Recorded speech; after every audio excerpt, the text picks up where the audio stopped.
क्या 2027 में बिजनौर की राजनीति में बड़ा उलटफेर देखने को मिल सकता है?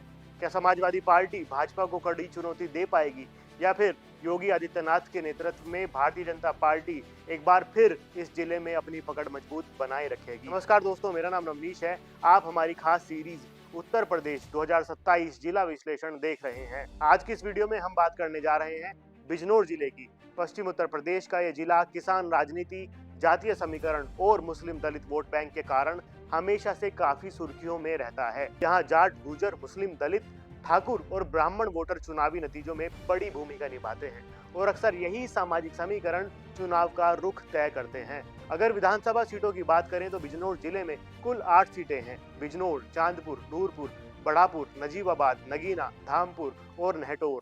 अगर 2022 के विधानसभा चुनाव के नतीजों को देखें तो यहाँ भाजपा और समाजवादी पार्टी के बीच बराबरी की स्थिति देखने को मिली थी।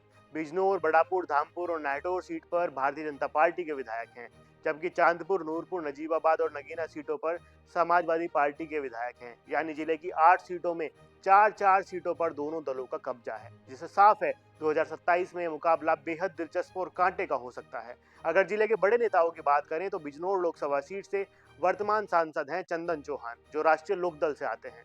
और खास बात फिलहाल ये है कि राष्ट्रीय लोकदल का गठबंधन भारतीय जनता पार्टी के साथ है, जिससे पश्चिमी उत्तर प्रदेश की राजनीति में जाट वोट बैंक का समीकरण काफी हद तक भाजपा के पक्ष में जाता हुआ दिखाई पड़ता है। अगर यह गठबंधन 2027 तक बना रहता है तो बिजनौर की कई सीटों पर इसका सीधा फायदा भाजपा को मिल सकता है। वहीं दूसरी तरफ नगीना लोकसभा सीट से सांसद हैं चंद्रशेखर आजाद, जो आजाद समाज पार्टी काशीराम के प्रमुख भी हैं। पश्चिम उत्तर प्रदेश में खासकर दलित युवाओं के बीच उनकी लोकप्रियता तेजी से बढ़ती हुई दिखाई पड़ रही है। और अगर 2027 के विधानसभा चुनाव में उनकी पार्टी सक्रिय रूप से मैदान में उतरती है तो कई सीटों पर दलित वोट बैंक का समीकरण बदल सकता है।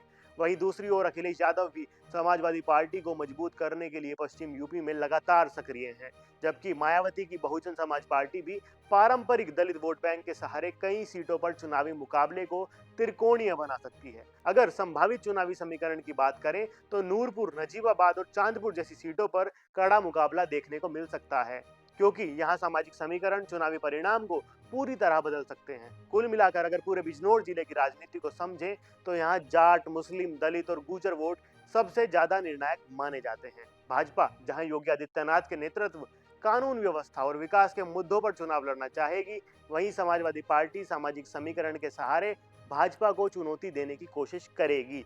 इसके अलावा आजाद समाज पार्टी और बहुजन समाज पार्टी भी कई सीटों पर मुकाबले को दिलचस्प बना सकती है। अब सबसे बड़ा सवाल यही है कि 2027 में बिजनौर की जनता आखिर किसे मौका देगी?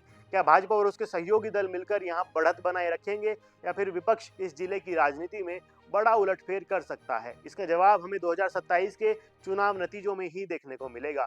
अगर आपको ऐसे ही सीटवार चुनावी विश्लेषण और ग्राउंड पॉलिटिक्स वाली हमारी ये सीरीज पसंद आती है तो वीडियो को लाइक जरूर करें, चैनल को सब्सक्राइब करना ना भूलें और कमेंट सेक्शन में जरूर बताइए कि आपके हिसाब से 2027 में बिजनौर में कौन जीत सकता है। दोस्तों, इसी फेहरिस्त में हमारा अगला जिला होगा हापुड़।